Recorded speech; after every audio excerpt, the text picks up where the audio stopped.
Welcome everyone to the first YZY podcast interview. Throughout the next couple of weeks and months, we're going to be conducting interviews with a lot of the relevant political actors on the server, and we're essentially just going to, break down what we see, what's going on. Since it's our first one, we decided to do this one over a voice call. It's with Krix and I, where we're going to be asking each other questions. Where traditionally I would just be asking the person questions. Hey guys, what's up? So the structure of this interview is going to be like kind of in order from January to now, and then looking into the future. Um, it's Saturday, April 10th today. So if this video gets published a little later on, just remember that not everything might be up to date, but for the most part, it should be. Um, so Crix, we're gonna start by talking about like January-ish when I joined the server, because that's the only thing I really know. I don't really know what happened before that. hmm And could you talk about your rise through the House and Senate and what kind of position that put you in to set you up for your presidential run? Yeah, for sure. So I joined the server a lot earlier than you. Obviously, I joined the server back in May of 2020. So during that time, I was building the DRP up. There wasn't really much political competition at the time. During like my first term was the second Congress, so that was basically the DRP competing against the NAP. Yeah, and once the NAP fell apart, and a lot of their members joined us, there wasn't really much. Um, there wasn't really much of a challenge for the DRP, and I think being the leader of the largest party on the server for that long definitely gave me an advantage in holding positions such as like deputy speaker and speaker for 2 terms, and then going on to have president pro tempore in the Senate. That really helped me build up my name recognition. I think would be one of the things. I think a lot of people knew of me at least on the server. So I have a short name, so I think that definitely helped me for name recognition, and just people knowing of me, and knowing that I've been in government. So I think, yeah, getting involved in government in some way, it could be through cabinet or Congress, just to get your name recognition up is really important if you want to get involved in politics or eventually run for the presidency. So, yeah, I definitely think that played a major factor early on.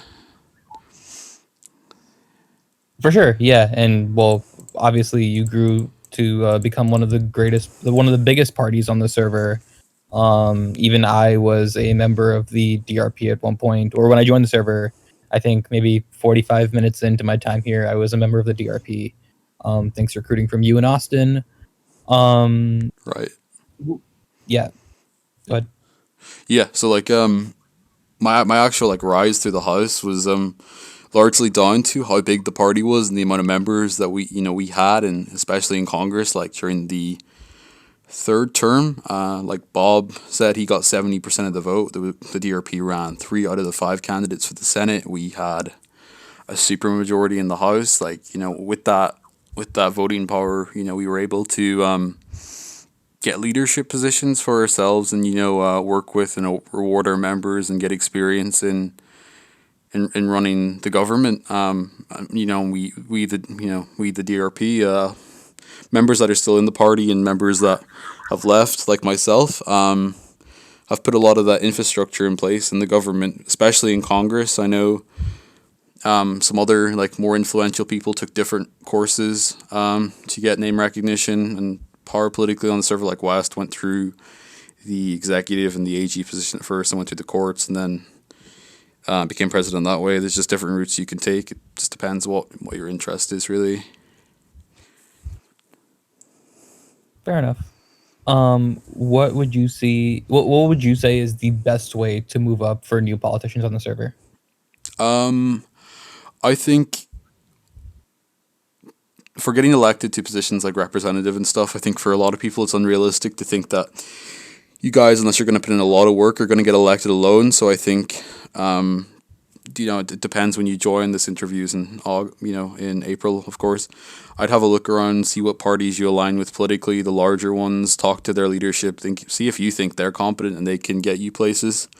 And then stick with them. Stick with your team, your party. If you go flipping and switching parties. People are not going to have a lot of well, I personally don't have a lot of respect for that. You kind of need to stick with one thing and work your way up and put your effort into that. I think as long as you're with a good group, you'll get far. Be that in Congress, be that in cabinet, wherever you want to go. Fair enough. And it's funny you bring that up because that's kind of my next question. So when I was a member of the DRP, IC Penguin, consumer intern, and I kind of ran as a separate sect or a separate branch of the DRP. Mm-hmm. We call ourselves the new DRP, with a name that's been brought up in the last couple of election cycles, actually. Did you see that as something that might have threatened the stability of the party? And should party leaders like be afraid of these new like certain wings of branches opening up within their parties? Um, I think at that time the DRP was so big that it was kind of inevitable that it was going to break at some point into larger parties like the LRP. Earlier on, had broken off from that, and that was different members like Dusty and Pug and people like that who broke off from the party to create that. So it depends how these new factions within the party are integrated, what sort of members are involved in them. Are they working with the main body of the party, or are they kind of just doing their own thing using the party's base and branding? Like I know the DRP was very established at that time, but it had kind of a old establishment sort of vibe, and a lot of the politicians that we were running at that time were newer to the server and more liberal and didn't want to be just attached to that sort of branding and wanted to make aware to the public that they were, new and vibrant and had their own ideas as well. So I think the main thing, if you're going to have factions in your party, is making sure that they're still tied into the main group and everyone knows what's going on and you're all working for a common interest. Got you. Yeah, that makes sense. So did you think that new DRP, that new DRP team, right, of IC, me, Inter, and Consumer, do you think that we were closer to the central core of the party, or do you think we were kind of off in the fringes and half of us leaving was inevitable? Right. Yeah. Like me as a party leader, I had a view of each of you guys individually. I know you guys were a group, but I had my own personal views of you each individually. I was obviously closer with Inter and Consumer than yourself and IC.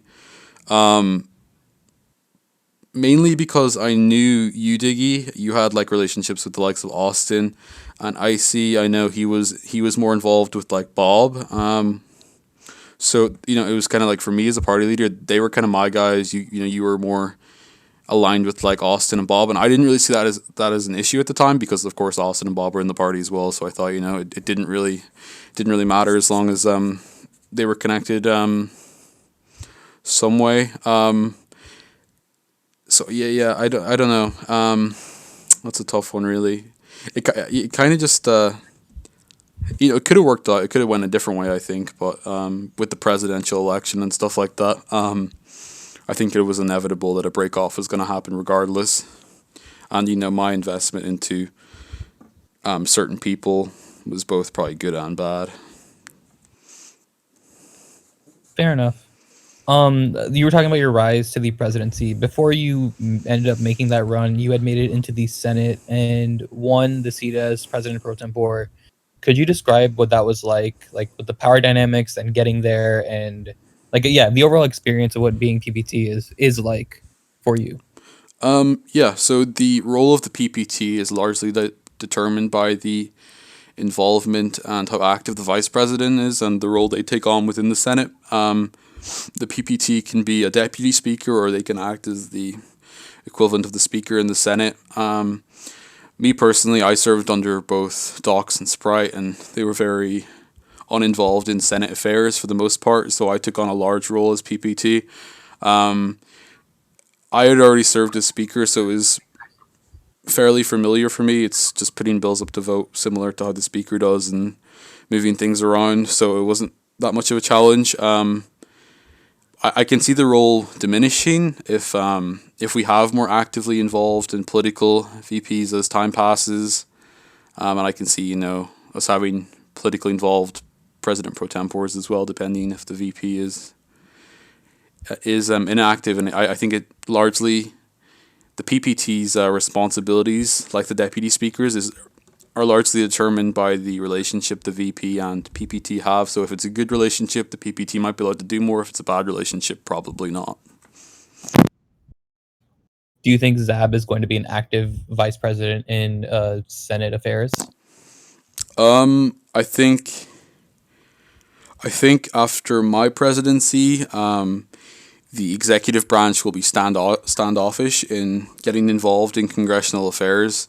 I know Zab has a town to run, and is still the secretary of the DEC. So I don't think he'll actively be looking to take on a larger role in the Senate. I'm sure he'll be happy to do stuff. He's a previous senator himself, but I think he'll have the faith in Mahad to do the job well. So I don't see him taking on a huge role within the Senate. No.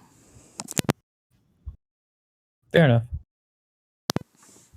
What would be your views on the DRP, the new DRP dynamic when you were within the party?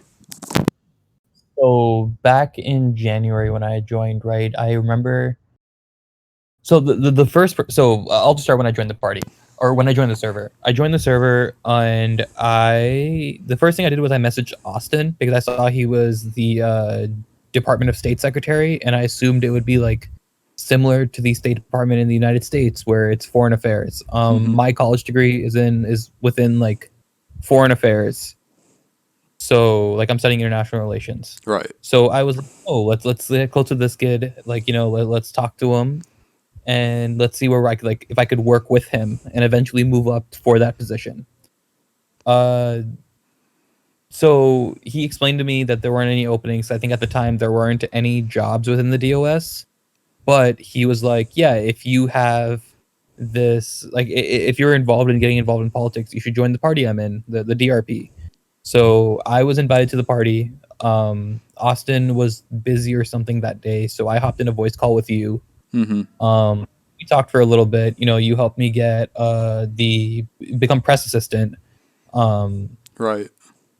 Under, I forget who the speaker was back then. I think it might have been you, actually. Yeah, no, I think I was the speaker at the time. I was just on my way out. Yeah. Yeah, funny you say that. Every time I got a new member to join the DRP, I'd specifically want to go in VC with them.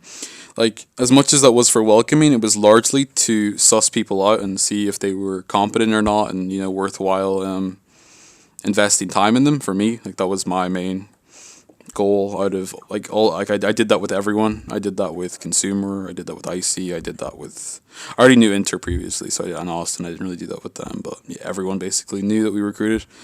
That was basically the process, just to see if, does this guy know what he's talking about, or is he bullshitting or whatever. For sure. And my plan in those calls, right, was just to be like, yeah, like, I might not have any experience in the server, but I'll flex what I can do in real life. Right. Yeah, for sure. Yeah. I later learned that people didn't believe me. Oh, yeah, no. Yeah, I thought this guy is talking out of his head here. Yeah, he's just not like, yeah, sure, yeah. That was a mistake, but here we are. Yeah. But yeah, once I got there, me, IC and I were kind of like you said, we were kind of close to the Bob and Austin side of the DRP. So we like when the house election was coming around, where I was like trying to get 24 hours of playtime. Like, it was on some like outpacing level stuff where I would be sitting there AFKing for a couple hours. I would.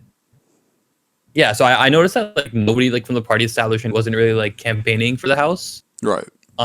So we were like, hey, what's this gimmick we can come up with to, one, get ourselves away from this really bad perception that the DRP has, because like at least IC and I, like, we didn't know like the DRP was the establishment party of the server. Like I didn't know what I was getting myself into. Yeah. We like I went to one other meeting for another party. I went to the LRP meeting when Pug was there, and I remember asking the question that was like, what makes you different from the DRP? Because that was the the focal point of the argument he was making throughout the meeting, and the answer was kind of just like, we don't use people. And I'm like, what? So I was like, all right, so maybe the DRP is like the best, like the best party for me, because like, it seems to it seems to be established for a reason. So that's why I stayed within the DRP. Mm-hmm. Once I learned that like the older members weren't going to like campaign for me, or like it was hard to be mentored when everyone that was older in the party or more experienced in the party already had a position and was busy. So the four of us kind of talked with each other and we grouped together because we figured we were the only four competent people running in for the House in that election. We're like, all right, the four of us are getting elected no matter what. Um, so the Right. branding we went with was to separate ourselves from the establishment while also kind of promoting ourselves as free thinkers from within the party. But so yeah, that was basically the rationale behind the new DRP thing. It was really just a gimmick. We were pushing for the same policies. Like it really wasn't anything different. Mm-hmm. Yeah, I know. Like the whole election system was a bit different back then. From what I remember, there was. I remember the party primaries actually really mattered because that was the rank list that Yeah. that you got in off of, because I remember Icy picked up like 20 or something votes and Bubba picked up like 9 and Bubba got in over him. I know he Bubba resigned to give Icy the seat, but still, like, it was pretty interesting. Like, you guys were competing against each other in the primary as well while working together, generally. Yeah, I wanted to play off some sort of like populist kind of theme over there. I was like, I am the only one fighting against the corp. Like, no one else here has been fighting for corporate tax except for me. I didn't know that shit wasn't like. Or sorry, pardon my language. I know we couldn't do that through the plugin. I was just like, why are these people not talking about this? Yeah, for Um, sure. and yeah, I feel like the debate kind of turned it around for me in the party. I think I got a lot more respect in there after that like first primary debate. Mm-hmm. And even after like the general election for the debate there, I think that's sort of like the start of my political career, where I kind of like saw myself becoming a legitimate player here. Mm-hmm. Definitely. Um, should we move on to the presidency? Sure. So we can. You brought this up a little bit earlier. Actually, we talked about the DRP primary for the House. Let's talk about it for the presidency. Um, Obviously, the first round of that, there was some confusion there because you didn't have to put a name in, Right. and I don't remember. There might have been a thing where you could just like vote twice. I don't remember if that was a thing. And at the end of it, like nobody was publishing like the little graph that uh, Google Sheets has. Mm-hmm. So what was the process behind that, and like why were the numbers so different between the first and the second? I know there's a lot of allegations of it being like rigged or whatever. Right. Like, could you speak on that a little bit? Well, so the DRP presidential primary, like before the presidential primary, Austin was the party's general secretary, so he like managed and ran the elections and all that sort of stuff. So he had left, and then Inter was kind of just thrown into the role and didn't really understand what he was doing. So when he was doing the primary ballot to begin with, he didn't realize that needed to go in, and he released it beforehand, and it was kind of. Me and Bob brought it up in leadership chat after, but it was kind of too late for that. So obviously we went ahead with the results. I ended up winning by a pretty thin margin of like 5-6%, something like that. Yeah. And then I know Bob was annoyed because there was no verification for it, and he rightfully so. He probably thought that this could have been tampered with because of the thin margin. So then we did a revote. Me obviously thinking here, I won this primary, I'm not gonna lose again. Having my consumer support, me and him are really good whipping votes and campaigning, so we made sure we won that again. And we actively campaigned for it. There was no real verification thing for getting into the DRP at the time, so anyone could join and get the member roll and vote. So there was just a lot of campaigning and stuff. But yeah, I think the reason that the margin was different was because we put in so much more work the second time, because we didn't want to feel like something was stolen from us, that we'd won. So yeah. So I remember like when I was in around that time, I was sort of brought into the advisory board or the leadership. Was it the leadership board or advisory board? It was I don't like remember. the officer board, yeah. Sure. We didn't do anything, No. but regardless, I I was added to that, and then we were in a meeting one day, and I remember someone mentioning when both you and Bob were gone that the vice president would be whoever finished in second of that primary. Was that always the plan? Yeah, that was always the plan. Whoever came in second would be the vice presidential candidate for the DRP. The reasoning behind that was that me and Bob were like the two main contenders for it before Austin went into the race, and we wanted to make sure at least one of us was definitely going to get it. And to do that, we felt like a united ticket for the party was really important. Regardless of what had happened, if he had won, I would have been his VP, and if I had won, like I did, he was my VP. So yeah, that was the Right. plan. Did that become the plan after Austin left and declared to run on his own, or was that like That was pre? no, that was the plan after he had left. Yeah, me and Bob had a meeting quickly. Got you. Could you talk about the impact of Austin leaving? Talk about the impact that had on your specific presidential campaign. Yeah, sure. So Austin was supposed to be my vice presidential candidate earlier on. A lot of people know about this now already. He told me about 2 hours before he declared in politics that he was running with N that he was not going to be my vice presidential candidate. Consumer had tipped me off about 2 days beforehand though, so I already knew it was coming. So I was planning for this, and we were getting stuff together. Me and Consumer were just working out a lot of details beforehand. I didn't speak to Bob because we didn't want to tip people off. We didn't know Bob's involvement and all that. So it was just basically me and Consumer planning ahead and waiting for this to happen. For like when I got the news at first, it was just complete shock, to be honest. So it was kind of like a lot of time of just taking it in and accepting it. Consumer kind of was losing the plot as well of it. So yeah, there was a lot of just figuring stuff out for a while until the announcement came out. Fair. Can you talk about the impact Consumer had on your campaign? Because obviously he was essentially your campaign manager, and it looked like he was doing a lot of the ground game, sometimes yelling at some people a little too loud. Oh But yeah, yeah, for sure. Yeah, Consumer was like definitely very very important to my campaign. Like he was my right hand guy on like on everything essentially. If it wasn't like for politics, he would have been my vice president if I could choose anyone at the time. But obviously that's not how politics works. So yeah, Consumer was extremely important to my campaign, and I don't think I would have won the election without him, to be honest. fair enough. Fair enough. Um, did you and Consumer have to like do anything or like make any deals to get certain groups or to get on board to vote for you, or like how did you get like? Because I know like you can target like individual players, but certain groups. Is there anything you have to do to get them on board? Um, Not really. Like a lot of the voting blocks were already pretty decided. Like we were trying to win over the SPP at times. I was talking to groups there about the possibility of Vienna becoming a town and what their thoughts was on the whole matter, and working together for that. So that was I was in talks with the SPP for a while, but obviously 1950 came out then after the Party Pig Pug split. After that split, we went in.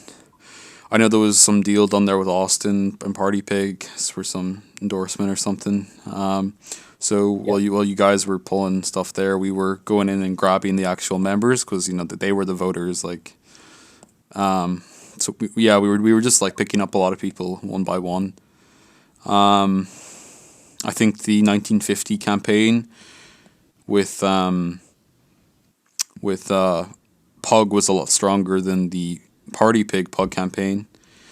So yeah, I think it would have been a lot easier if Party Pig had stayed in the race, but yeah, regardless, we didn't really make any individual deals. We didn't want to do that. People had come to us looking to make deals. For one, they weren't really that valuable, and for second, we didn't really want to have to do that. So yeah, no deals or bribery really went on, to be honest. Like to begin with, like I don't know, I kind of rewarded the people that I valued and that helped me out. Not that there was any deal done, but they're the people that I wanted to like serve in my cabinet and the administration. Yeah, that's fair. Uh, so you didn't announce your or actually before we get to that, right? You talked about how so you won by a decent margin, and the DRP seems to up until very recently has been doing really well in elections, and there's been this talk of this like voter list. Could Hmm. you describe like what that is? The voter, well, I have I obviously have my own people that I can reach out to and talk to when it comes to elections and stuff like that. Um, some active people, some not so active people, um, that I reach out to when voting and elections come around, and I get them to vote. Um, not really like, I don't know. It really like depends. Like we do a lot of campaigning, like pings go out in the DRP Discord and stuff like that. We do like Right. verification things so we can get a general vote count. So like, that's kind of how we do a lot of reaching out. So like we say like we so like we put the with like let me see, like in, when was this, in the last election, for example, we'd like put out the ballot like and say everyone vote here, remember ping, and then you'd put out tick this once you voted, so we can get like a generalized count, and we can get start figuring out like how much campaigning we need to do, how much effort we need to put in to get what our target is to get elected. So we do a lot of that, yeah. Fair enough. Back to the presidential run. So, what was the rationale behind you not announcing your cabinet picks? And do you think it was a mistake for other campaigns to do so, or before, but obviously before the election? My cabinet picks. I don't know. It was used as like it was the main ammo used against my campaign.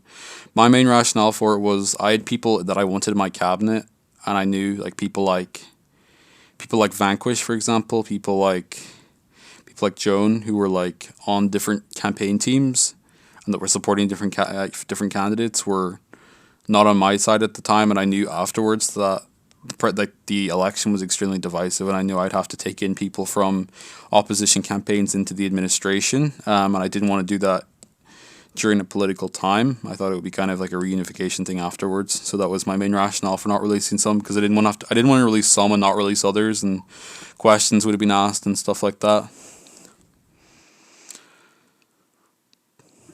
Fair enough. Um, do you think it was a mistake for other campaigns to do it? Um, Partly I think because their hands were kind of tied once they had released the picks. Like, an election is like an extremely like political and chaotic time, and a lot can change. Like, and that wasn't just a Mhm. campaign slogan. I genuinely believe that. Like, in in 2 or 3 days, like so much could change on the server during the campaign, as I'm sure you're aware, and like in 2 or 3 weeks, you could want entirely different people for positions. People could have left. So yeah, I don't know. I think it's a big commitment releasing picks early on. But if people are like sure that those people are still going to be there and they're still going to want them, then I think it's probably the right thing to do. Fair enough. Now that the race is obviously over, what would you have done differently, like pre-race, during race? Like, what would you have done differently if your presidential campaign was starting today and the circumstances were the same? Mm, I would have made Consumer my vice president. Um,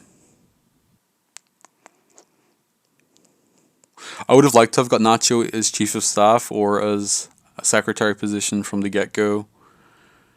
Um,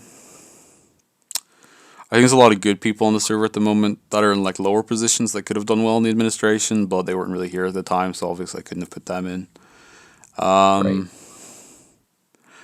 I probably would have liked to have made you a secretary within the administration. I feel like you would have been good. I think like I know we were discussing it quite often, like the idea of HUD. That was, I think that was in talks. I think that might have been a good idea. I'm not really too sure.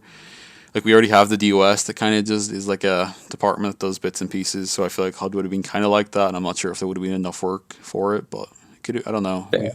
I don't know. I feel like it would have been worth it. Worth the gamble. Like, but yeah, obviously that didn't happen.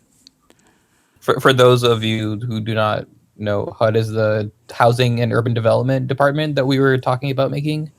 Essentially, it would oversee the well, it's in the title, the urban development of on in within the city of Hamilton, and how it would reallocate different themes for different neighborhoods, and it Lot, would carry out the urban renewal plan that Krix had yeah, like a lot of during. planning and stuff like that. The Yeah, DCT still do the building. Um, it would be city skylines in. yeah, exactly. Everyone loves City Yeah, Skylines. love that God, game. yeah. Um, Uh, do you think that the so one, let's talk about this lawsuit, because I feel like that is like the kind of what like shifted the election and made it very apparent that you were going to win. mhm. Talk about what happened there. Like, The lawsuit. So with the yeah. lawsuit, I obviously gave Dusty the information for that. I there was talks of releasing it to newspapers and stuff. Like, on one hand, it was like an extremely hurtful thing that Austin had done, but I'm a politician. I was like, I gotta have to. I gotta use this to my advantage in some way, Mhm. and turn the public against the guy, regardless of what you think of him. Because that's politics. So I was talking to Dusty. He was involved in my campaign to some degree as like a campaign staffer and stuff like that. I was like, we could release it to the newspaper, and he had the idea we'd do a lawsuit, and he kind of did a lot of planning for that. We helped with some formatting and stuff like that for it, and giving him the information and how to format the case and stuff like that. But then he argued it in court, obviously. Fair enough. Do you think that do you think that there was a world in which Austin could have won if we had kept running post Yeah, lawsuit? definitely. I think so. I think if you had dropped and ran Zab, that could have, with Austin as top of the ticket, I think that would have been that could have really brought you guys back into. I don't think the lawsuit was the end all, to be honest. I think you guys had a lot of supporters. Like, looking at a lot of your base came over to me. I think I got like 7%, and 1950 got like 10-12% of your base. But like of the total voting base. And yeah, I think I got like 25 votes or something like that, and he got like 30 something, 35 maybe. I think you guys could have won. Like, if Jonte and you had done a lot of groundwork, I feel like that could have made a lot of difference as well. I think if you guys had wanted it and really pushed for it like we did, I think you guys could have got it. Yeah. It's fair. So, with that in mind, what do you think 1950 and Austin could have done differently, like as separate campaigns in winning the presidency and beating out you and Bob?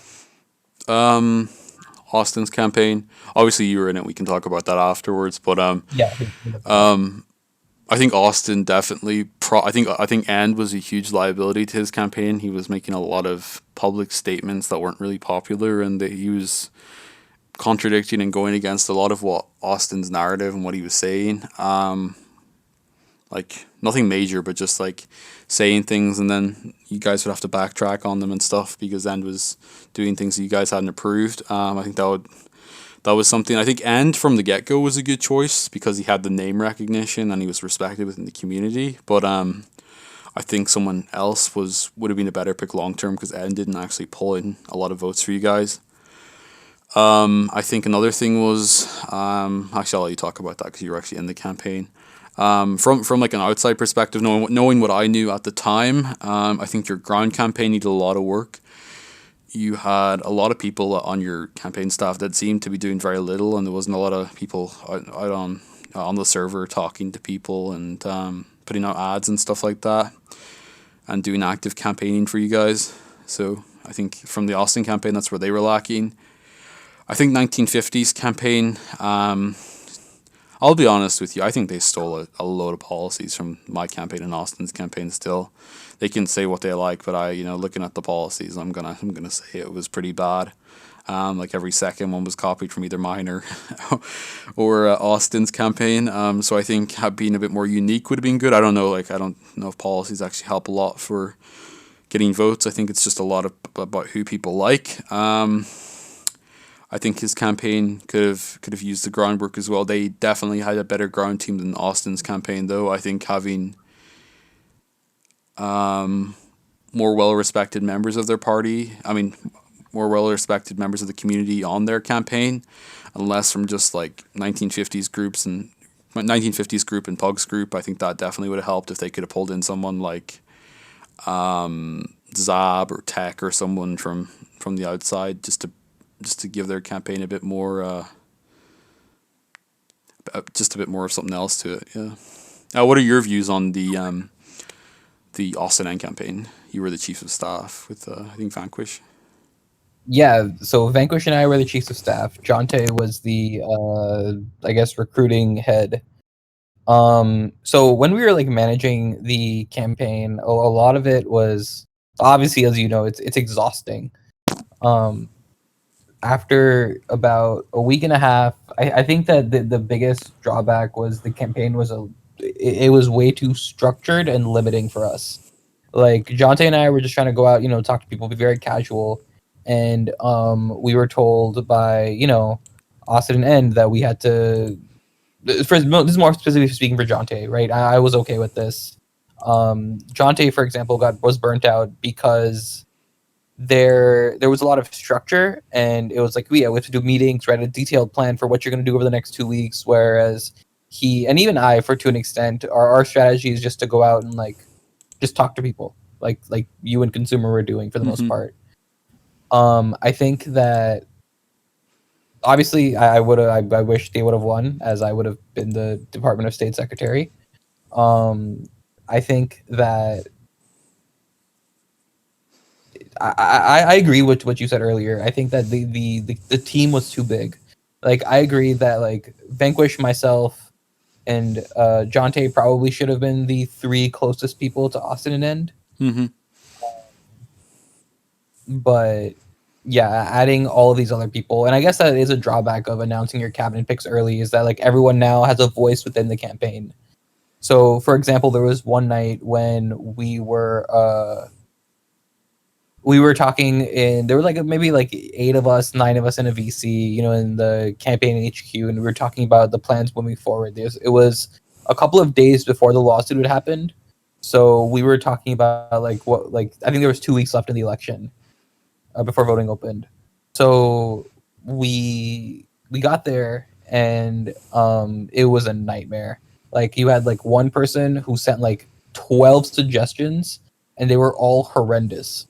They were like, you need to start throwing punches. This is a war. Like the public likes it when you like get really mad. And we were like, this is so out of touch, because as long you remember, like the public was like really tired of all the toxicity, and I know Mm-hmm. y'all used it as a strategy. Y'all were like, yeah, Austin and End are being super combative because of End's ads, Right. and that I think that all of the different ideas in the party at that, or in the campaign at that time, were working to be counterproductive. And then once that lawsuit hit, it was kind of just like, okay, so now it was already an uphill battle from the inside. I think at that point it was like, we're losing people by the day, and I didn't think that there was a world. Johnson and I were burnt out. I didn't think there was a world in which that like we could bring it back, and like not just bring it back to where we were, but then go out and like win it. I think that there is probably a world in which we finish in second and then win the runoff, because we were working with 1950, and or no, because we were, yeah, because probably we would probably get a large chunk of 1950 support Right. and his base. I think one thing that hurt us a lot there was the lack of endorsement from Pug. I think once, like, yeah, I don't know if it's too big of a secret. Like, we made a deal with Party Pig where he would endorse us. He would drop out and endorse us, and in exchange, we would endorse him in the future. Right. Um, and we kind of expected that Pug was on board with it. Yeah, it wasn't the Um, case. I talked to Pug about that. He was yeah, and then he kind of just went off and did his own thing, which hurt us, right? Like Pug, having Pug on the team would have helped us a lot. He's a great person at recruiting.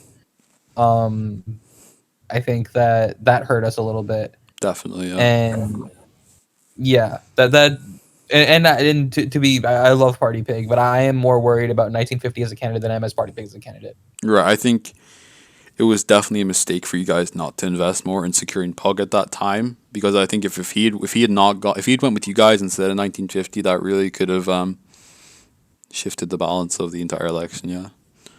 Yeah, and their campaign too. They were heavily trying to recruit us out of the campaign. Like for example, I was offered DOS and another cabinet position. Right. Jonte was offered 4 cabinet positions at once, which was the funniest thing. Right. Like I don't think like you said, right? Like the on a policy level, like I thought our campaign was the best by far. Mm-hmm. In terms of like going out and like talking to people, I think they were doing that better than we were. Right. At that time, Party Pick had his like cult of like prime supporters. Pug had his army of new players or whatever, and former LRP people. Um, but yeah, like we didn't take them seriously enough to where we were like, yeah, we probably should keep them in the party, or we keep them within the campaign so that it would help us in the long term. There's a lot of short term gains from that. Right. I remember what do you call it? When the video came out, we were in a call. That was pretty funny. Yeah, I can't. It was like A New Hope or something like that. I still laugh whenever I watch that video. That's not a job at you guys, by the way. I thought the video was great. It was hilarious. God. Oh yeah, the video was hilarious. Like I enjoyed I that. don't know. I'd probably voted for you guys if I was running myself, just because of the video. To be honest. Oh my god. What would you say were the who were the most influential players in your campaign? Would that have been yourself, Vanquish, and Jonte? None. No. None. Yeah, like I have respect for everyone in that campaign, but I don't think any of them are really bringing a lot to the table. Like in terms of recruiting, right? Like we tried to get them on board. Like we like for example, right? I don't know why I don't want to throw him under the bus, but we had Yem on board. He was the head of a news company, which I now own. I we had tools to like use the media to help us, Mm-hmm. and the people in positions to do that weren't doing anything. Yeah. So I think that there's a lot of resources we had, but those resources didn't want to like put in the work to make it a thing. Mm-hmm. Um, again, I think that yeah, that was probably. I don't think there was anyone really influential outside of me, Austin, Vanquish, and Jonte. The 4 of us were really making all the decisions, and the rest were kind of just doing their own thing. So would you say the other people in the campaign were like your biggest hindrance, or what would you say would be the biggest hindrance to your guys' campaign at the time? So twofold, right? One, or actually 3 things. Within the campaign, I think it was we had a team that was too big, and so it was hard for everyone to get on the same page and then work towards the same page. I think it would have been better had we kind of delegated work to other people instead of putting them in positions to make decisions. Mm-hmm. I think that would have helped us more. I think that when that happens, right? Like I don't think the end attacks helped at all. I think the end attacks probably are the reason we lost the campaign, mostly because like the way they were framed and the way that we weren't reacting to the way it was being used against us. Like for Mm-hmm. example, like initially I was like, yeah, we should be attacking them, but once y'all started using that as ammo to come back at us and be like, yeah, they want to spread toxicity in politics. We're like these innocent people. Like I think that's when it turned around. That's probably when we should have like pulled back a little bit and tried to give you that reputation. Others in the campaign didn't feel that way, and I think that was probably the biggest hindrance in terms of public perception. Since day one, I've been saying that public perception is the most important thing in winning any election of any form. Yeah. And then the third thing was a lawsuit. I think that shifted public perception to a point to where it was like randoms were like, I'll never vote for Austin. Like I hope that guy like gets banned from the server. And I'm like, God damn, all right. He didn't do anything like that. Like sure, what he did was like shitty, but it wasn't like illegal or like horrible. Like he didn't like kill babies. Yeah. But that's the way it was branded, and it Yeah. worked. Um. Did you guys feel at any time you had a real shot at winning the election, or you know at a certain time you guys felt like this is over, this is done? Um, I think so.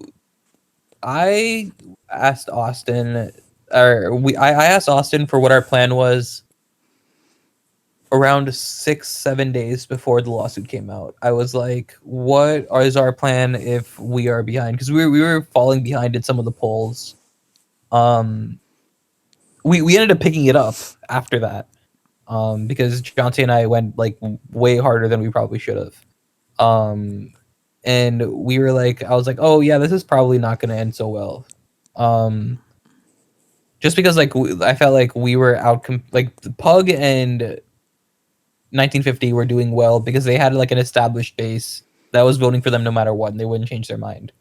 In terms of independence, we noticed that you and Consumer were doing a better job of getting to them than we were. I don't think Austin was the best at like talking to new players. That was mostly he's really good with policy, but he wasn't great with like campaigning itself. Yeah. So that was mostly Jonte. That was mostly Jonte Vanquish and I. We were doing that, and there was like some doubt in my mind at that point.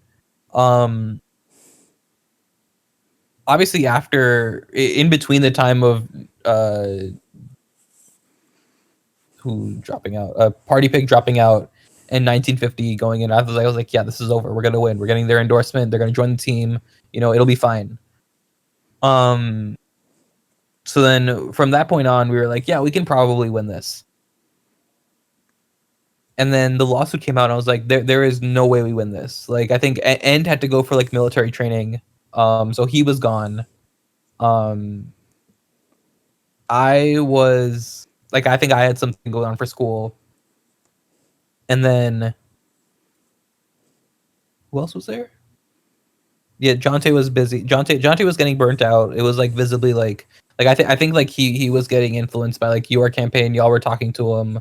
Um, I remember there was like one talk that y'all had with him where y'all kind of like scared him a little bit into like backing off. He was originally going to be the attorney general pick. Yeah, I know Inter had a conversation with him. Yeah. So then he was going to be the press advisor. Which I think he could still do a great job in. Um, so there was that, and then we kind of felt like we were losing after the lawsuit came out, and then like the arguments, and I guess the more attacks that came after that, we were like, yeah, it's probably over.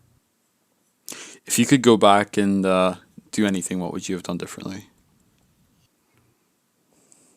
There was one point where we almost had Bob in our campaign. Like me and Jonte hopped in a call with him at like 10 a.m. and we did not leave him alone until like 4 or 5 p.m. Mm-hmm. We were like screaming at him for like 5 6 hours straight. It was the day you were gonna announce your VP pick. Mm-hmm. So we originally we were gonna be like, originally he would have joined us. We were trying to convince Austin to make him the VP, as End was gonna be gone for a little bit. And I believe there was a conversation between him and End where it was like, look, if I need to go, I can go. So we were like, yeah, let's put Bob there. Austin didn't want to do that, so we replaced. Well, we offered Bob a DEC, Mm-hmm. and we didn't hear anything from Bob.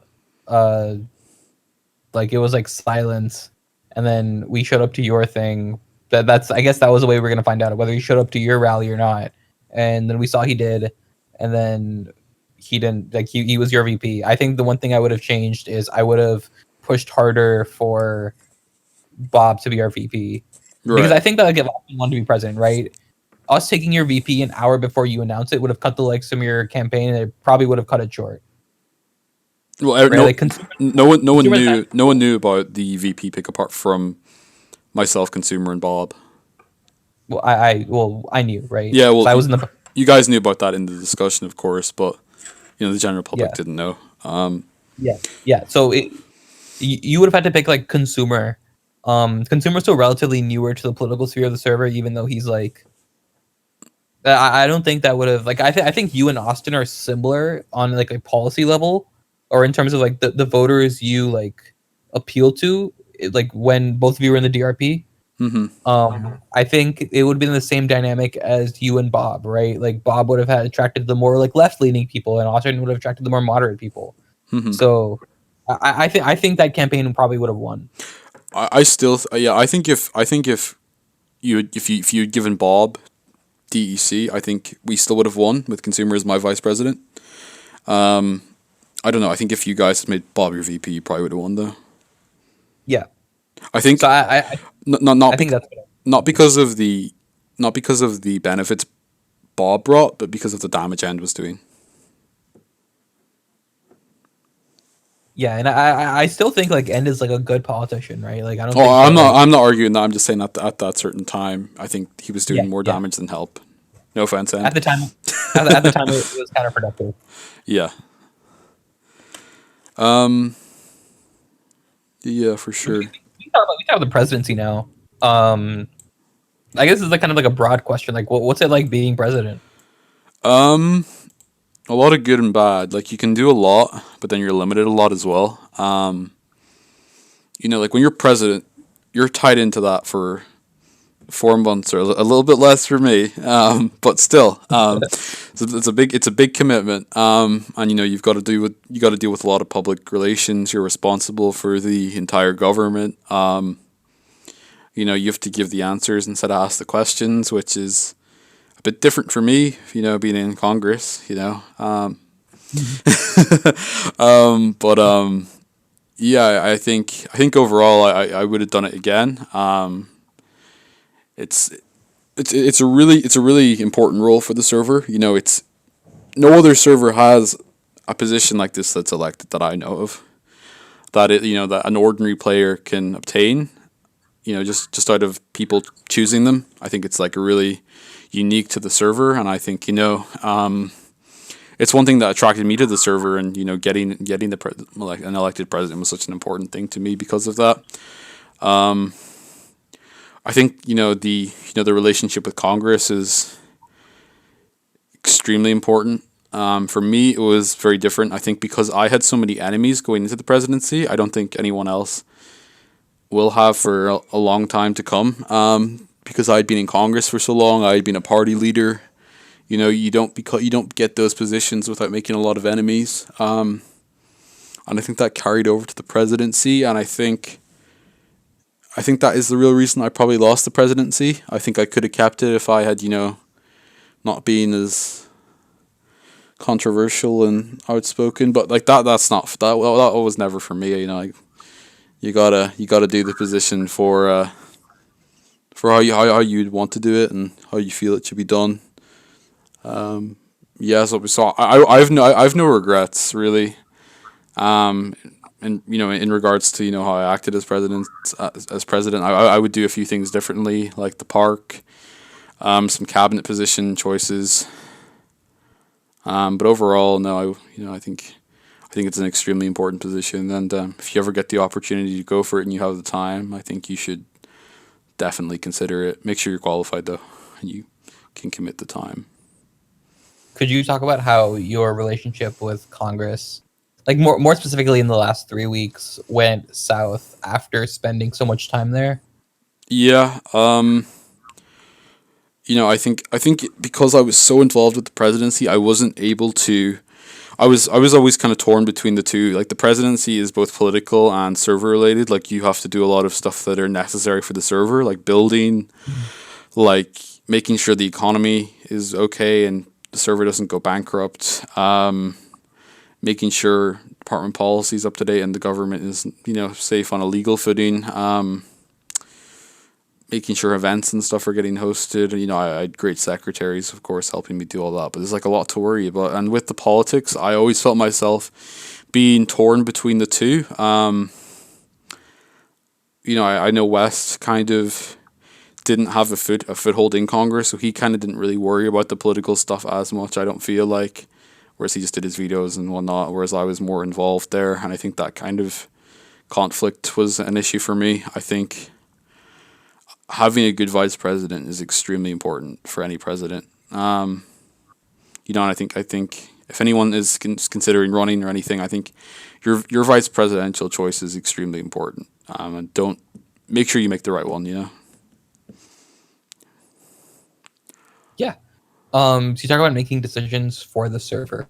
Talk about what went down with like the eminent domaining for this new park and like what it's like working with a staff team and owners when you are president. Right. The park isn't something I particularly wanted to do. Like I saw what I wanted for. I personally didn't think it was worth the amount of property and stuff that needed to be bought up for it. It was very expensive property as well. It wasn't cheap. It was probably some of the most valuable land on the server. And we were extremely lucky that we had Willie. Like we were just lucky that the people that owned the plots did. Like we could have had really stubborn people that didn't want to move, and it would have been a nightmare. We had people like Zab and West and Nacho that were happy to take deals and do stuff and give up the property. But yeah, I think it was something that wasn't worth it overall. I think some eminent domain definitely was worth it, like the new business district thing that was getting built. It's been delayed for ages. That's no one's fault really, though. It's builders. Like no one can control that. Builders are extremely hard to manage, and finding them is even harder. So anything that's building related, just go easy on the government. They're limited in what they can do. That's fair. What would you say is your administration's or was your administration's greatest accomplishment? Yeah, I think like fixing up the city to some extent. Getting push like I was very building focused, like getting stuff like the event center done, working on stuff like the new player CBD. We had plans for like the national park, the county system, the new residential area. We were going to release a third town. We never got around to that. Well, Bob's doing it now. So stuff like that. I think building, like just expanding the Fingers, city and doing new fingers crossed on areas. that town. My thoughts on the town? No, I said fingers crossed on that town. Oh yeah, yeah. Best of luck. Um, yeah, I think the eminent domain was extremely important, and yeah, building for the administration. Like I think that was extremely important, and like protecting the constitution. I took a lot of hits to protect it. Yeah. So obviously through that you made alliances and enemies within Congress. Who would you say are your biggest allies in Congress? I think Inter was a big ally of mine. Being a friend for like many years and being speaker, it's a good relationship to have with. I think as a president, that's another extremely important thing. You need to have a good relationship with the speaker and influential representatives. I think some people were good to work with. I think West was, respectable and reasonable for the most part. I think Donut was very firm on his stance on the Constitution, which was often helpful. I think senators like Mahad, one of the most reasonable and fair people on the server. I think he does a great job in the Senate to make sure things are done right and fair and not political or politically motivated for the most part. Yeah. So you mentioned Donut. Could you describe your relationship with him? And your the way the DRP and you worked with him towards the end of your presidency. Yeah, I don't know. Like me and Donut are friends. Like we get on well. We have similar outlooks on most things. Of course, we differ as well on some issues. Inter and him didn't get along, so there was like a limit to how much we could work together on that front. I know Donut was like me. He's quite a controversial figure. So yeah, we get on for the most part, but we have our agreements and disagreements the same way me and Inter do. Fair enough. Fair enough. One last question about your presidency. So in the final, leading up to the end, two more questions actually. How did you find out that Congress and Cabinet were going to remove you? And like, what were your immediate thoughts once you did find out? Um, I knew of it beforehand. I have sources in the house and stuff like that, so I knew the letter. I knew like 5 minutes to 10 minutes after the letter had arrived. I knew it arrived, and I was notified. And I went to speak to secretaries. There was some issues in the cabinet coming towards the end about. I remember that West was made deputy secretary of the DOH. That was an issue. I spoke to Austin about this. The secretaries had planned in case I like fired people that their deputies would take over. That was never my plan, of course. But yeah, there was like contingency plans in place for stuff like that, and a lot of that was a tip off. As well as I spoke to secretaries to see what they knew. A lot of them knew a lot about it because they were each individually spoken to. So I got information off some of them, and that kind of widened my awareness of the situation. Less off others, but yeah, that's kind of how I figured out about it. Fair enough. What was your plan after that? Um, Like, what was going through your head? my plan was to figure out what Congress were going to do with it and the legality of it. I spoke to Matthew to see what his thoughts on this was after the announcement was made. Yeah, he believed that it was illegal, but the courts went that way. I still think it was the wrong way of doing it. I think if they wanted to remove me, I should have been impeached. I was fine with that. I was happy to do that, but I don't think the incapacitation clause was the way to go because it was essentially a section of the Constitution that was invented. Yeah, so speaking to Matthew, speaking to the likes of Nacho, I spoke to Consumer for some advice on the matter. I spoke to Inter about it. I spoke to Donut to see what their stance on things was. And then I reached out to some senators to see what they were going to do on it and what their opinion on the matter was. And yeah, that's kind of what I was trying to figure out if I was going to last it or not.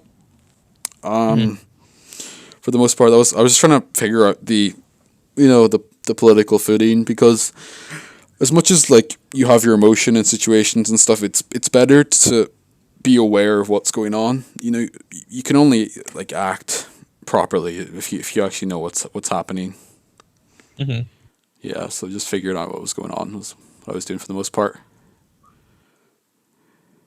So you pardoned Nacho once Yeah. I was towards the end. You were typing something as we announced, or as Inter announced, that you were in a coma. Um, what what were you typing, I and what was were you? I was going to appoint Bezer Gezer to the position of special advisor. Oh, could you talk about your relationship with Bezer Gezer a little bit? Yeah, Bezer is a rising star politically in the political sphere of the server. I see him getting elected to the House and potentially getting the speakership in May. So yeah, having him on board as a special advisor was extremely important. Well, best of luck to him. We'll talk about that one in that last segment. Yeah. Um, Um.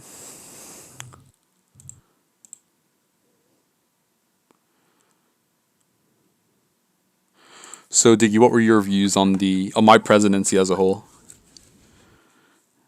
so obviously, starting into your presidency, I was part of this group. I remember once we found out you were elected, right? I remember sending you a message that was like, "I'm going to leave the DRP, and I will, I'm leaving the DRP to form a new party with IC." Mm-hmm. Um, through that negotiation, or after that, right? I was negotiating with some other people. I got Austin on board. I got Vanquish on board. We got West on board, and we formed the birthday party. We'll talk about that in a little bit, but essentially, we kind of started off the presidency, um, sort of butting heads. Um, I think that there's always been like the BDP is out to get Krix. Um, yeah, probably. Yeah. Yeah. It's not the goal of the party itself, more so of like my goal. Like my goal was kind of just sort of like you were vetoing bills that we liked. Mm-hmm. um we thought there were some things that you could have been doing better. And from a party leader perspective, this is coming from me, not from any of them, right? From me, this was like, if we can take down the DRP president, we can take down the DRP. Right. So that was my rationale. But at the same time, we were not going to remove you for some like dumb reason, right? Like there was if it if we were going for you, we were going for the head. We're nothing else. Mm-hmm. So the opportunity presented itself down the road. Um, but in terms of like your presidency, like objectively, like I thought like you were doing fine.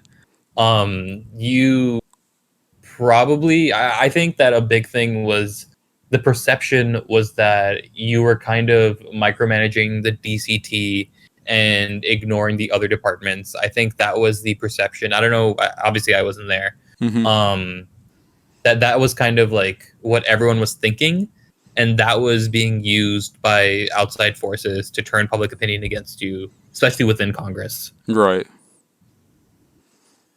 The DCT, like, I was definitely heavily involved in the DCT, mainly because it was in a pretty poor state at the beginning of the administration, and Milcrack, had never been in cabinet before, and it was a new department for him. So I wanted to help him a lot there individually, and mainly because a lot of the other stuff that we relied on doing like the event center and the national park and the county system and the residential expansion all relied on the DCT. So if that department was not up and running well and functioning well, other like goals could not be achieved. So that was mainly the rationale for being heavily involved there.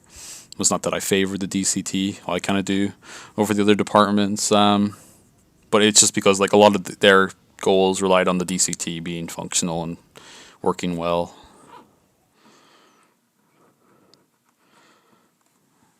Fair enough. But yeah, there was that perception. I thought that like we towards the end we were talking about judicial reform. I remember I was going to work with you on that. I was working with you and Zab on reviving DC tenders and the government shop. Mm-hmm. So like it's not like we weren't like working with each other. Like I thought like between those two things and HUD and like overall just like we were cooperating just fine. Mm-hmm. But yeah, there was some plotting and scheming throughout the way, as there is in politics, right? I'm here to have fun. I'm not here to like, Yeah, you no, know, yeah, I completely respect that, and we had conversations about that. There's no hard feelings. yeah, yeah. I mean, I remember we were like playing video games, and you're like, "Are you out to get me?" And I'm like, "Yeah." And I'm like, this is a joke, right? And you're like, no. My God. So what were your The funny, Yeah, sorry, cut you off. the funniest thing to me was when we were like that week, we were like, "Yeah, you're being impeached on Thursday." Um, that Thursday was April Fool's Day, and we were just messing with you, and then like we were like that like there was actual grounds to do it, and we're like, "Oh crap!"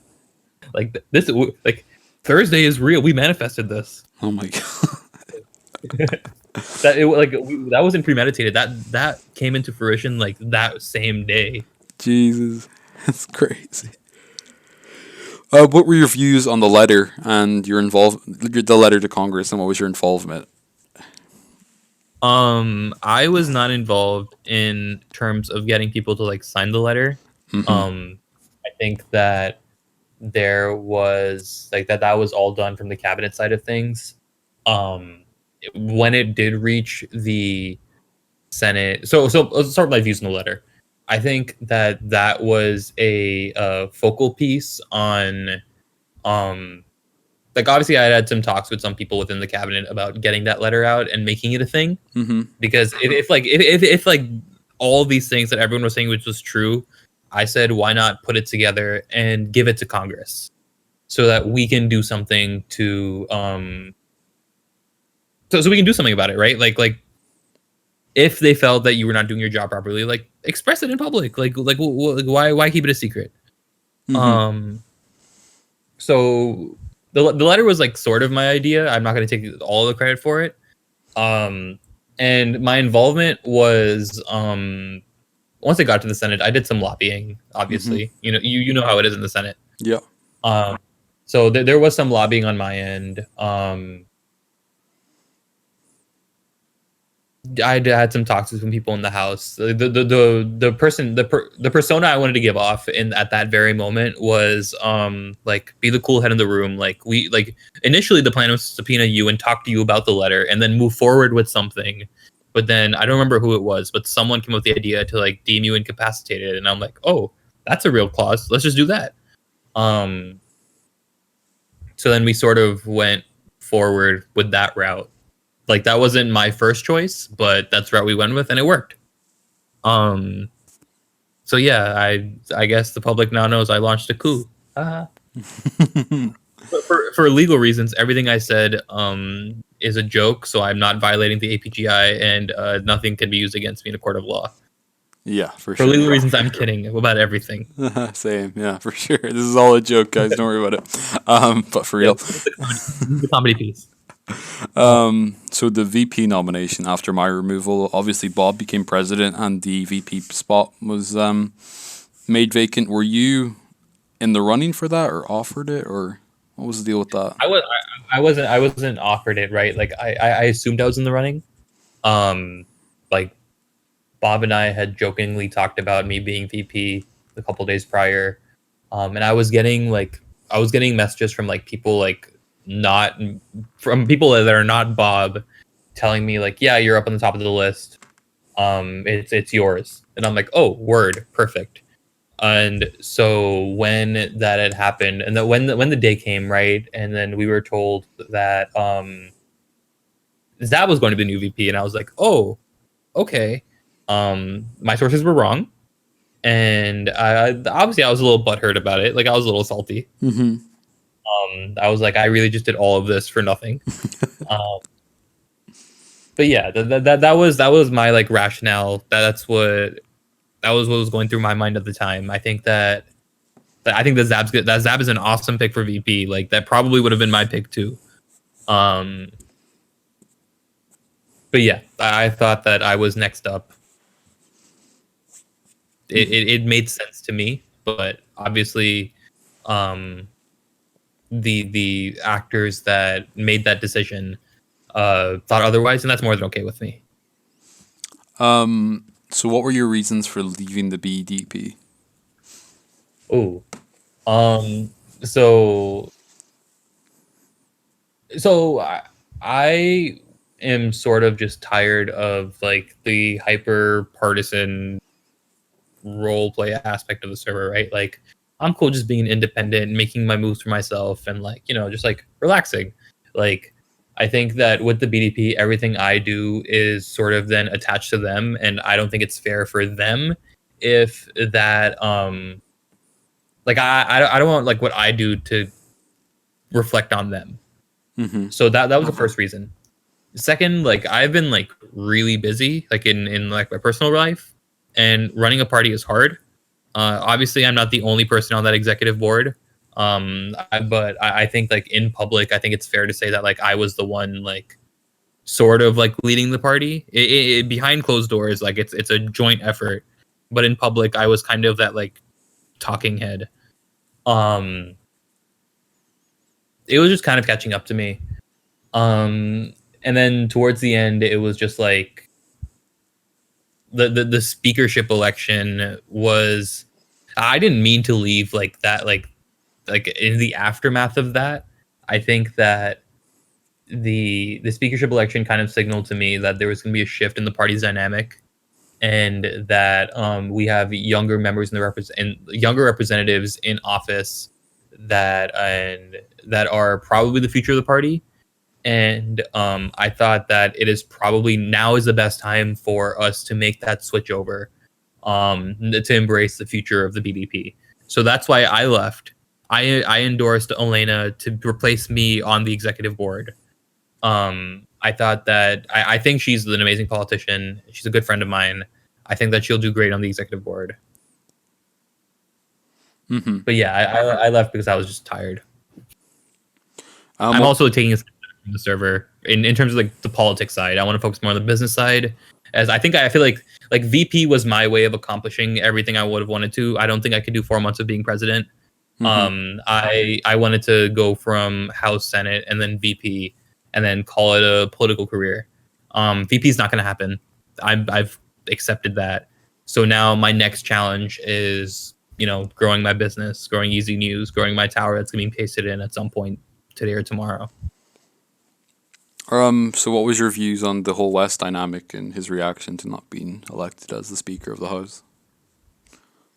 Um, Obviously I was disappointed in a lot of things he said. Like he and I have talked about it. Like it was super reactionary. I think he was probably super sleep deprived. So it's an explanation. It's not an excuse, but it's an explanation. Um, I think that he definitely could have handled things better that day. In on a lot of fronts, I think the BDP could have handled things a lot better on a lot of fronts that day. I remember specifically a couple of our party members were like after Inter made his announcement, a couple of our party members were like, "Yeah, but you slandered us." I'm like, "What? Like this is not important right now. Like what is going on?" Um, that sort of like put me off a little bit. Not towards like the party in general, but that the idea, and it wasn't just BDP people; it was people outside of the BDP that were like, "Yeah, he has the right to be mad about this, this, and this." And I'm like, "Yeah, that article is pretty whack, but like, who cares? Like, You're right. there are more important things to worry about right now." Yeah, I can definitely sympathize for West's reaction.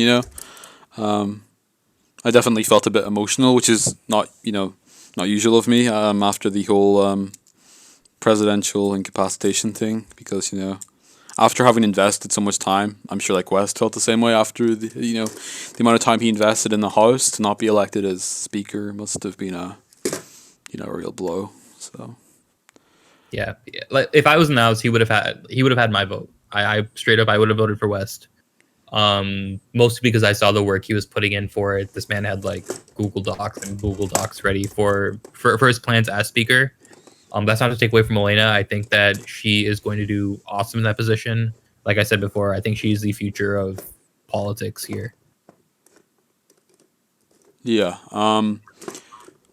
So what do you see happening to the BDP? I think that the BDP will be fine. Like I think that I think a lot of the older members will probably leave at some point. And that's more than okay. I think the party was like the party wasn't made to stay stagnant for its entire existence. I think that the way we made it with the executive board, where seats are up for elections every couple of months, I think that it was really just supposed to be one a friend group that would, instead of being like a big party, but my goal was to be a friend group, right? Like it was a five of us. We got some board members on. We got Tekovs. We have Maddie. We have Elena. We have all these people. Um, they should be fine, as so long as the executive board is still making decisions and remembering that like the goal of the party, and remembering the core things we did to put ourselves on top. Like So I think, you've sorry, I cut you off there. good, you can go ahead. So after you've recently applied for a town, what are your plans for that?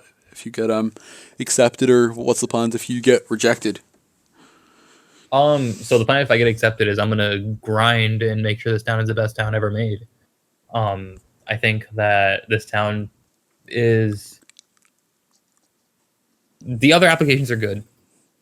I think that like the one thing I went out and specifically did with my town application was I made sure my reason section was longer than some other people's like entire applications. Like I Right. wanted to be as like detailed as possible, because like I'm a very detail oriented person.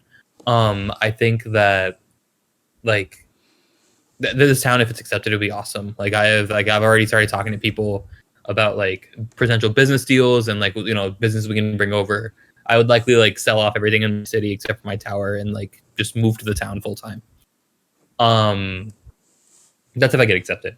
If I get denied, I'm likely just gonna leave the server. And obviously not like immediately, and but I think that like my summer vacation is starting in like about a month or so. I think that if I don't get this town, I really have nothing to like grind towards.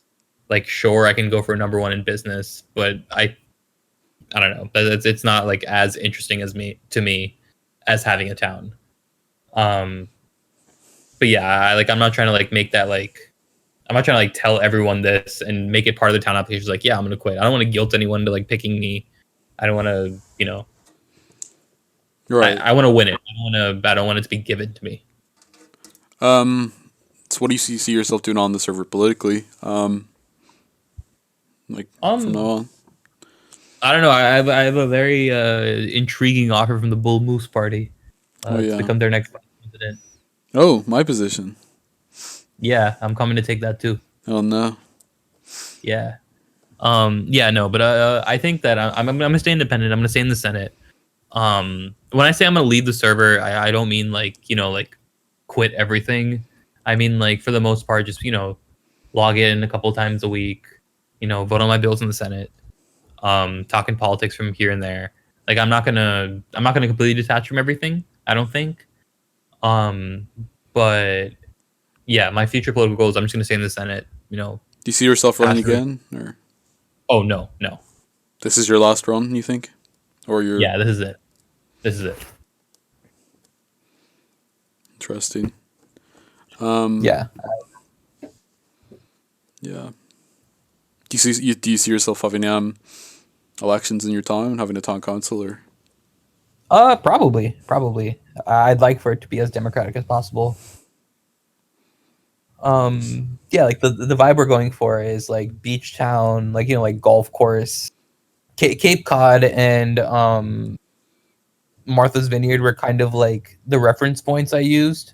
Hmm. But I've lived in Dubai, I've lived in the Caribbean, I've lived in Florida. These are three very like beach oriented places, so I kind of use aspects from here and there to add on to that theme. I think it'll work out pretty well. I think.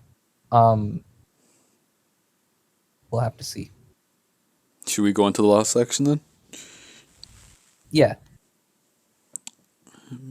So, let's talk about what do you see as. So you asked me this question. What do you see as the future of? Or let's talk about your decision to leave the DRP and what do you see as the future of that party?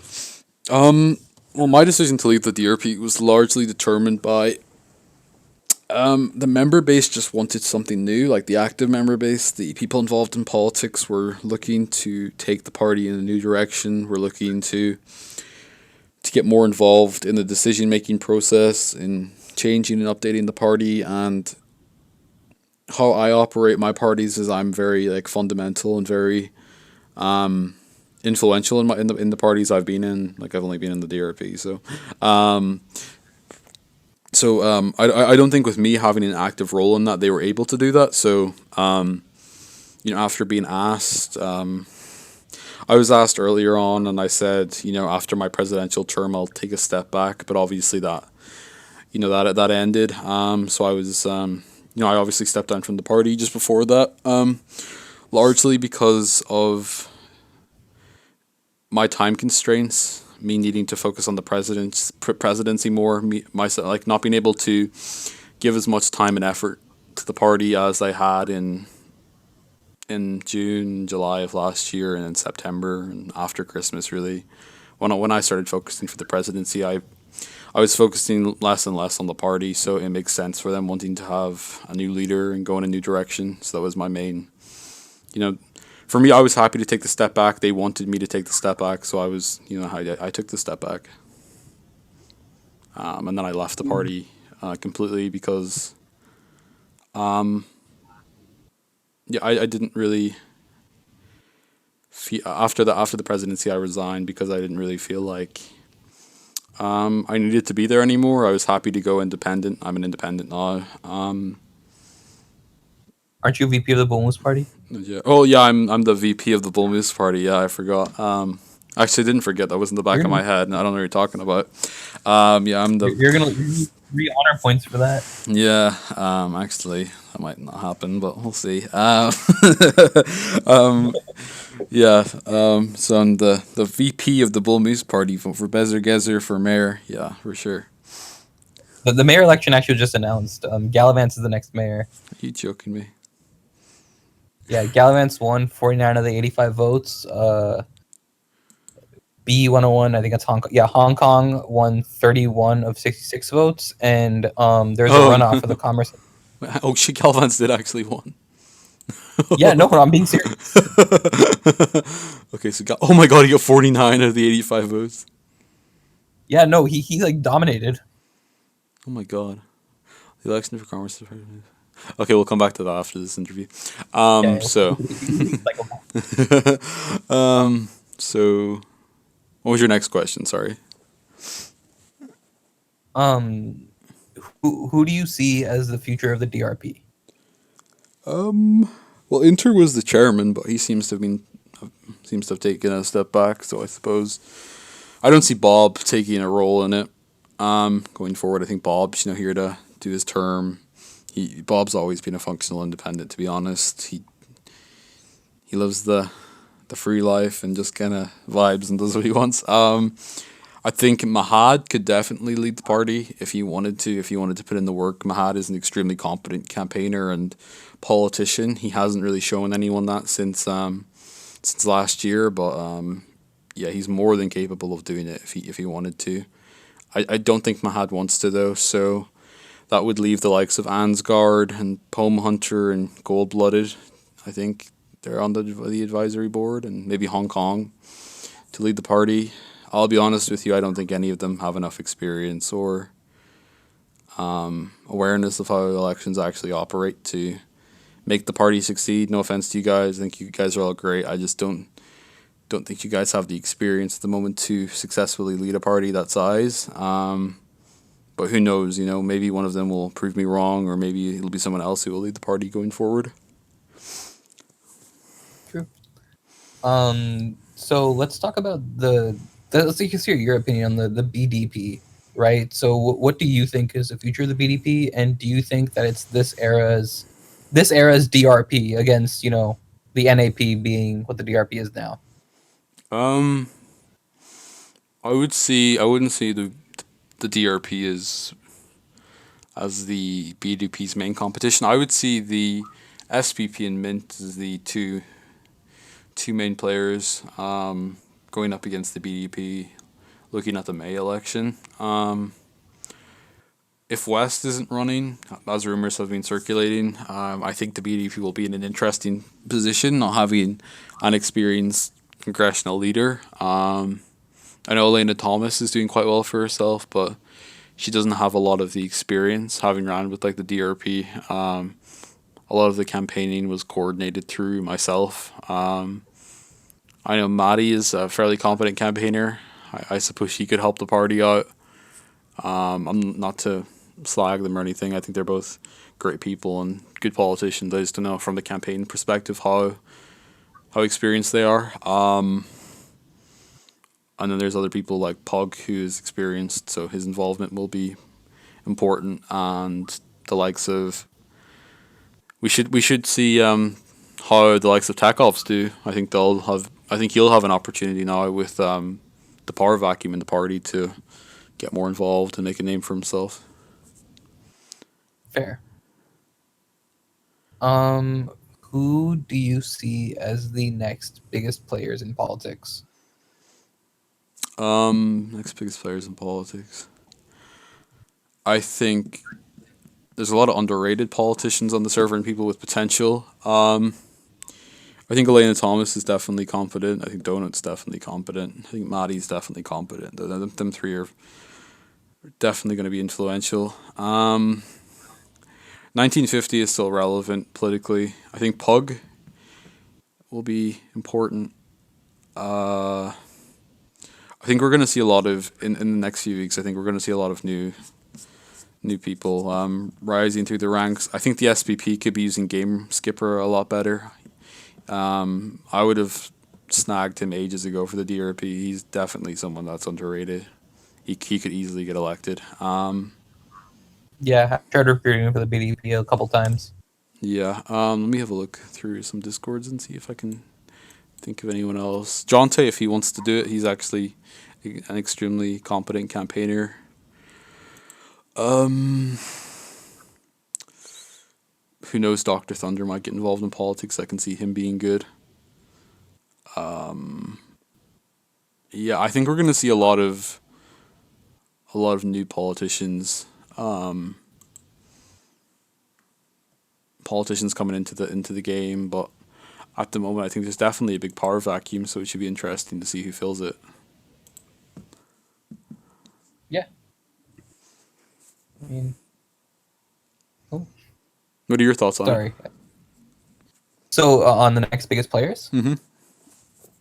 Yeah, so I think a lot of what you said is right. I think all the people you listed, I think that I think that like on like federal level politics, I think Zab is probably in the prime position to win the presidency in June. I agree with you. I think he's making all the right moves right now, and yeah, I think he'll do well.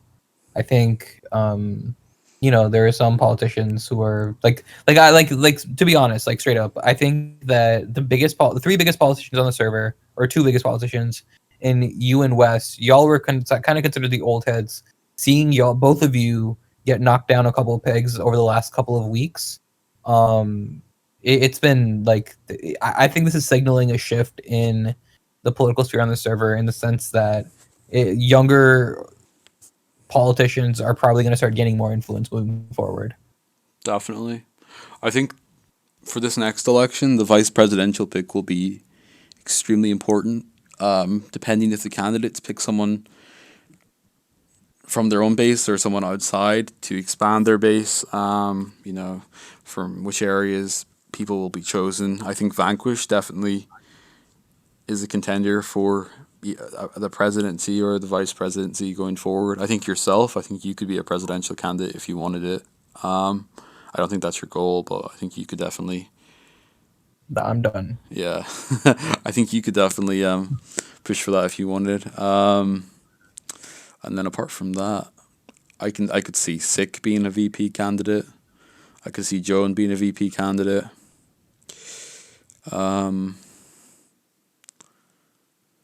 Yeah, there's a lot of people that could be chosen there.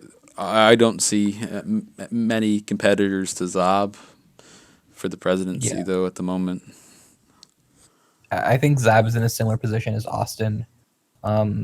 I think with the right VP pick, it's kind of guaranteed to him, or even you, right? Like with the right VP pick, he's guaranteed the presidency. I think as if the election were to start today. You're right. I think his vice presidential pick will be really important to him though. Yeah, I think that he has a couple really good options. Yeah. Who would you go for if you were him? I would pick either Elena, Vanquish, or Elena and Vanquish should be my top two if Leyland I and was to Vanquish. pick. Yeah, My, I think those would be my top two picks. my two would probably Um, be Donut and Vanquish purely because Elena is a good pick, but I think Elena's base is too similar to Zab, so I don't think he'd be expanding it. And like me personally, when I was picking my vice president, consumer would have been the equivalent of Zab's Elena pick. But that that doesn't expand the base. Like Bob and me, obviously, that expands the base, and that's ideally what you're looking for in a VP pick. It really depends what you're looking for, though. That would be my yeah, perspective on it. yeah. Um, let's see. And party infrastructure as well. Like 1950 could be in there again because he has the infrastructure to back him up. Anyone that has a I'm pretty party, sure. I'm pretty sure he is running, yeah, or he that could. is the. Yeah, I don't know. His VP pick will be important as well, whoever that is. Yeah, I could see. I could see him running. I think there's been talks of the Sprite Jonte Oh yeah, camp. sweep the floor with everyone there. Jesus. Yeah, Bezer Krix, is that a rumor you can confirm? Oh, no comments at the moment. No comments. All right. I don't want to question leadership too much. Nah, get banned. God. Yeah, I think there's I think server politics has definitely got more interesting though in the last few days, and yeah, I look forward to seeing what comes of it. Yeah, for sure. What would you say is your what would you say is your like biggest like accomplishment in politics, and your biggest like regret in politics in general? Um, Biggest accomplishment would be probably getting the presidency, passing the Constitutional Amendment Act to create the presidency and the Senate and all that sort of stuff, and creating the DRP. They'd be my three biggest things. Biggest mistakes would have been not investing in yourself and in the likes, mainly yourself and the likes of Icy, and keeping that split from happening, as well as Pug, keeping you guys within the DRP. I don't know if it would have worked out. I feel like if I had done that, there would have been losses elsewhere. So you kind of give and take a bit, but there you go.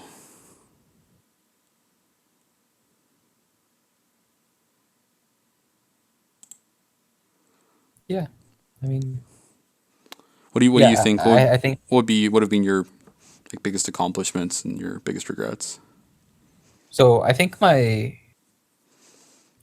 I think like conceptually, right? I think the two biggest accomplishments. One is like the idea of me moving from someone who would never play the server before to becoming a senator in 3 months. I think that probably in and of itself is an accomplishment because I was able to like rally enough support through each election to make it this far. Um, I would I have liked to make it further? Yeah. So I think that, but still, I think that making it this far, taking a step back and looking at this is 100% an accomplishment that I am very proud of. The second is creating the birthday party. Like I purposely gave it like a sort of a meme name because like I wanted that extra challenge, right? I want people to think, oh, the birthday party, it must be a joke, right? Like that's how people thought of me when I joined the server. Um, like put a rapper in Congress, like Yeah. I think that put like sort of like putting myself at a disadvantage and then going out and winning things big. Like I think that the BDP is probably the most powerful party um, right now. In the it's been that last election, right? Nearly, if you count Fried, since he was a BDP member, it's 50% of the vote. If not, it was still like 38, 39% of the vote. Like I think that like taking a party with only 25 people and building a base that big is probably my biggest accomplishment here. Um, I would say those two are my biggest accomplishments. The two biggest like drawbacks or like things I regret on the server was one, I think that like let's see. I definitely could have made some like better moves here and there. Like I thought about it the other day, and like like even that first like special election Senate run, or like even when this VP sort of like semi run right, like a couple of weeks ago, Hmm. and hopefully not in this town, right? Like throughout my time here, I've always finished in second place, where it's just not good enough to make it to where I want to be. So I think that I probably could be doing different things to make sure that I stop ending in second place. Yeah. Like I think constantly ending and being people's like second or third choice has hindered me from being where I want to be on the server, and that's just something I'm gonna have to work on moving forward. Yeah. Definitely. But yeah, other than that, I think this is a pretty good interview. Yep. For Um, sure. this is a great episode one. I don't know if we're gonna be able to top this. Thank you for being our first guest on YZY Podcasts. No problem, man. Really appreciate it. A lot of good stuff talked about. Yeah, and we'll be happy to have you back maybe in I don't know 3 president cycles later. I'll just be one of those old people commentating. Brilliant. Yeah. All right. See you, Diggy. All right. Adios.